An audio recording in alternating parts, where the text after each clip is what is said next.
केदारनाथ धाम में वीआईपी दर्शन व्यवस्था को लेकर विवाद गहराता जा रहा है। यहां तीर्थ पुरोहितों ने ही विरोध प्रदर्शन करते हुए कह दिया है कि बाबा के दरबार में सभी श्रद्धालु समान हैं और किसी भी तरह की विशेष सुविधा आस्था के साथ भेदभाव है। पुरोहितों का आरोप है कि वीआईपी व्यवस्था के चलते आम श्रद्धालुओं को घंटों इंतजार करना पड़ता है, जबकि कुछ लोगों को सीधे दर्शन करा दिए जाते हैं। इसलिए इसे तुरंत ही बंद कर देना चाहिए और समान दर्शन व्यवस्था होनी चाहिए। बीजेपी प्रदेश अध्यक्ष महेंद्र भट्ट ने इन आरोपों को खारिज करते हुए कहा कि धाम में किसी तरह का कोई वीआईपी दर्शन नहीं है और इस मुद्दे को बेवजह राजनीतिक रंग दिया जा रहा है। साथ ही भरोसा दिला रहे हैं कि बाबा केदार के दरबार में सभी भक्तों को समान रूप से दर्शन मिल रहे हैं। सच में कर देता हूँ, कोई वीआईपी दर्शन नहीं होता है। बाबा केदार, बाबा भगवान बद्री विशाल अपने हर भक्त को दर्शन दे रहे हैं। केवल किसी बात का राजनीतिक इशू बनाना, एक कम से कम उत्तराखंड के 4 धाम यात्राओं पर जो लोग इस प्रकार के प्रश्न खड़ा करते हैं वो यात्रा को प्रभावित करने का काम कर रहे हैं। आज भी कह सकता हूँ, बिना वीआईपी दर्शन के हर व्यक्ति के दर्शन चारों धामों के अंदर हो रहे हैं।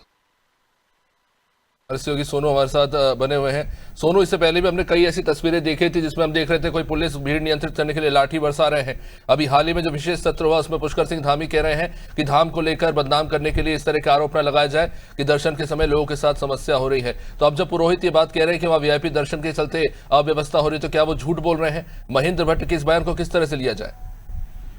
अब देखिए, जो तीर्थ पुरोहित जिस बात को कह रहे हैं इसमें सत्यता हो सकती है अभिषेक, क्योंकि बड़ी संख्या में श्रद्धालु बड़े मनोभाव के साथ दर्शन करने के लिए पहुंच रहे हैं और ऐसे में जो श्रद्धालु हवाई माध्यम से बाबा के धाम में दर्शन करने के लिए पहुंच रहे हैं उनकी समय को ध्यान में रखते हुए उनको दर्शन कराए जाते हैं। और मंदिर समिति की तरफ से एक प्रावधान किया गया है कि वीवीआईपी स्तर के जो लोग होंगे उनके दर्शनों का समय क्या होगा, खासतौर से जो हवाई सेवाओं के माध्यम से दर्शन करने के लिए पहुंचेंगे।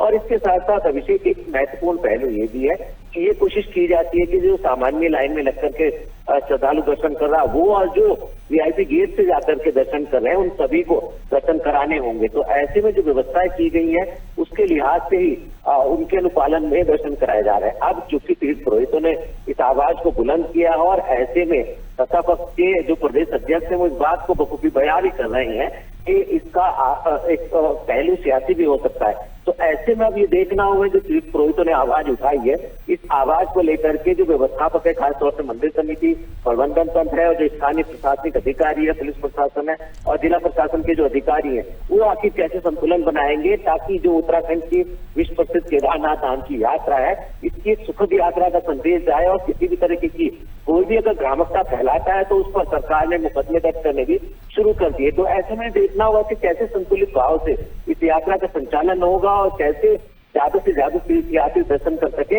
इस व्यवस्था को कायम किया जाएगा। अभिषेक, बहुत बहुत शुक्रिया सोनू जानकारी के लिए। तो कई सारी शिकायतें निकलकर सामने आती है, पर खैर अब देखना होगा कि ये जो मांग हो रही है ये आगे किस तरह जाती है।